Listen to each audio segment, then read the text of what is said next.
সুন্দরবনের মংলায় পশুর নদীর গা ঘেঁষে প্রবাহমান শ্যালা নদী। জয়মণিগুলের ঠোঁটা থেকে প্রবাহিত হয়ে এই নদী সুন্দরবনের দক্ষিণের দুবলার চরে বঙ্গোপসাগরে মিশেছে। শ্যালার ওপারে চাঁদপাই অংশ সুন্দরবনের অভয়ারণ্য, আর এপারে জয়মণিগোল। 2020 সালের আগেও এই নদীর পাড়ে জেলেদের বসতি ছিল। 2021 সাল থেকে এখানকার চিত্র পাল্টাতে থাকে। এখন আর এখানে জেলেপল্লী নেই। মাঝের খাল নামে একটি জলপ্রবাহ বালু দিয়ে বন্ধ করে দেয়া হয়েছে কয়েক বছর আগে। শ্যালা ও পশুর নদীর এই মোহনায় গড়ে উঠেছে উঁচু ইমারত। 5 বছর ধরে এখানে নির্মাণ করা হয়েছে 3টি কনক্রিটের বহুতল ভবন। শ্যালা নদীর পাড়ে 2.6 একর জায়গায় এক জেলের কাছ থেকে কিনে এই স্থাপনা করা হয়েছে বলে জানান রিসোর্ট মালিক হচ্ছে কালীপদ বাবু।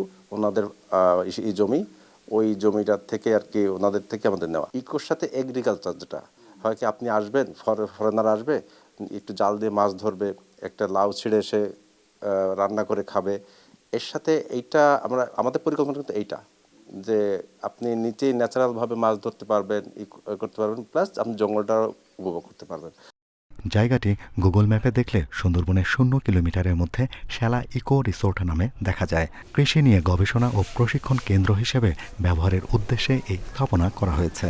পর্যটকদের জন্য ব্যবহারের পরিকল্পনা আছে। এর মধ্যে নদীর প্লাবন ভূমির একটি অংশ কনক্রিটে বাঁধাই করা হয়েছে। রিসোর্টের ভেতরে ড্রাগনের বাগান। নামে ইকো হলেও পরিবেশ বান্ধব কোনো অবকাঠামোই নেই এখানে। নেওয়া হয়নি পরিবেশ অধিদপ্তরের ছাড়পত্র। আপনি যদি নিচে কংক্রিট না করেন, কোনো সাপ থাকতে পারে, থাকতে পারে, এটা আপনি ফ্যামিলি নিয়ে আসবেন, তখন কিন্তু একটা আপনার হয়তো বিপদগ্রস্ত হইতে পারে। কাঠবাঁশ দিয়ে করতে হতো, এই কাঠবাঁশটা এখানে কোথায় পাবে? হ্যাঁ, সেটা তো আপনার ওর পরে একটা প্রেশার আসে, যার কারণে একটু এই চিন্তাটা থেকে আমরা একটু ব্যতিক্রম করছি, যে ছোট আকারে, যে একটু সেফটির জন্য। আমাদের ইকোতে এই সাবজেক্টটার মধ্যে পরিবেশের আমরা একটা কিন্তু পাইনি, যে এটা যে বাধ্যতামূলক, যেটা আমাদের যে লাইসেন্সগুলো লাগে, এটা আমরা করছি, কিন্তু ওইটা আমাদের প্রয়োজন, মানে আমাদের আসেনি। তবে স্থানীয়রা বলছেন, এ প্রকল্পের মালিক খুলনায় থাকেন। এখানে এলাকার কাউকে কাজে নেওয়া হয়নি। জেলেপল্লীও উচ্ছেদের অভিযোগ করছেন অনেকে। তো এখন পর্যন্ত তো রিসোর্টটা চালু হয় নাই, যে আমাদের এখানে বা আমাদের এলাকার কোনো লোকজন তো আর এরা এখানে 2-1 কর্মচারী বা এদের তো আমার এলাকার কোনো লোক নেয়নি। তাদের এলাকার লোকজন নিয়ে তারা কাজ করাইতেছে। প্রভাবশালী মহল, ক্ষমতাধর, তারা এখানে খুবই কৌশল করেছে, অনেক ছলছাতরি করে বিরাট জায়গা ঘিরে নিয়ে সেখানে একটা ইমারত তৈরি করে সেখানে রিসোর্টের নামে সেখানে ব্যবসা বাণিজ্য, পরিবেশ বিধ্বংসী কর্মকাণ্ড এবং মুনাফালবী ব্যবসা বাণিজ্য যেটি পরিচালনা করা হচ্ছে। শ্যালা ও পশুর নদীতে দীর্ঘ 25 বছর ধরে গবেষণা করছেন জাহাঙ্গীরনগর বিশ্ববিদ্যালয়ের প্রাণী গবেষক এম এ আজিজ। তিনি জানান, সুন্দরবনের 0 কিলোমিটারের মধ্যে এমন স্থাপনা পরিবেশ বিধ্বংসী। প্রান্তিক মানুষকে উচ্ছেদ করে আপনি একটা ব্যবসায়িক একটা স্থাপনা করলেন, এটা অমানবিক। এইটা একেবারে সাদা চোখে আমরা এটা বুঝতে পারি। ইকোলজিক্যালি ক্রিটিক্যাল এরিয়া সুন্দরবনের বাইরে থেকে 10 কিলোমিটার, এবং তার জয়মণির গোল বা সুন্দরবনের নাকের ডগার উপরে আপনি একটা স্থাপনা করলেন। সেই স্থাপনাটা আসলে যায় কি না, আপনি যদি নান্দনিকভাবেও দেখেন, আসলে স্থাপনাটা তো যায় না।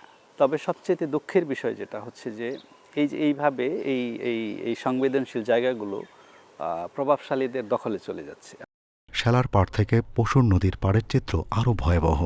পশুরের জয়মণিগোলের ঠোঁটা থেকে চিলা ইউনিয়নের Mongla, silo, beauty market, Kolabari fishery ঘাট, সুন্দরতলা এলাকায় ফসলি জমিতে ফেলা হচ্ছে বন্দরের ড্রেজিংয়ের বালু। বনের প্রবেশ মুখেই শখানেক সংস্থা, শিল্প প্রতিষ্ঠানের জমি ভরাটের কাজ চলছে। রাজনৈতিক প্রভাব ও প্রশাসনিক সহায়তায় এই এলাকায় সুন্দরবন বিরোধী সব কার্যক্রম চলে আসছে বলে অভিযোগ গবেষকদের।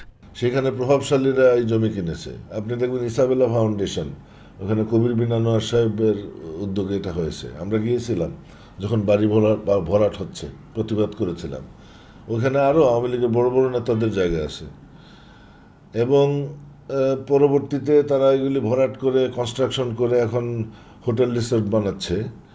কিন্তু এটা তো বেআইনি। শুধু ওইখানে কেন, আপনার রামপালেও যা হচ্ছে, ওইখানেও যে ইন্ডাস্ট্রিয়ালাইজেশন হচ্ছে, সেটাও তো বেআইনি। প্লাবন ভূমির উপরে নদীর পাড়ে সুন্দরবনের ঠিক উল্টো দিকে কোনো দিনও কোনো সরকারি কোনো ব্যবসায়িক প্রতিষ্ঠান হওয়ার মতো দেওয়ার অধিকার তাদের থাকার কথা নয়।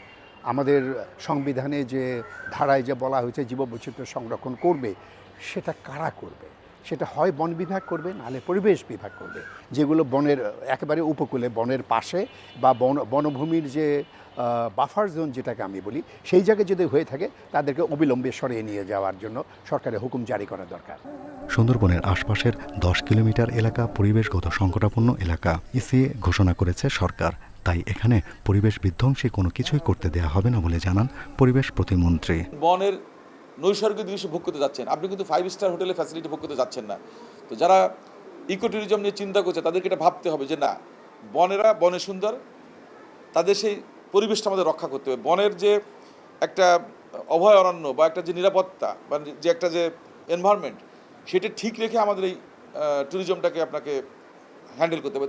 জাতিসংঘের কাছে প্রতিশ্রুতি অনুযায়ী নিরপেক্ষ বিশেষজ্ঞদের দ্বারা সুন্দরবনের ইসিএ এলাকায় এরই মধ্যে গড়ে ওঠা শিল্প ও নানা প্রতিষ্ঠানের পরিবেশগত সমীক্ষা করার কথা সরকারের। গবেষকেরা বলছেন, সুন্দরবন রক্ষায় এই গবেষণা দ্রুত শুরু করে প্রয়োজনীয় ব্যবস্থা নেওয়া জরুরি। প্রশাসনিক ক্ষমতার অপব্যবহার ও রাজনৈতিক প্রভাবের কারণে দিন দিন কোণঠাসা হয়ে পড়ছে সুন্দরবন। এখানে যেন পরিবেশ সংরক্ষণের আইন মানার কোনো দায়বদ্ধতা নেই, অথচ সুষ্ঠু ব্যবস্থাপনা গ্রহণ করলে এখানকার স্থানীয় বনজীবী যারা রয়েছেন তাদের বিকল্প কর্মসংস্থানের সুযোগ সৃষ্টি হয়, এমনটাই মনে করেন পরিবেশ গবেষকেরা। শাহরিয়ার অনির্বাণ, ইন্ডিপেন্ডেন্ট নিউজ, জয়মণি গোল, মোংলা, বাগেরহাট।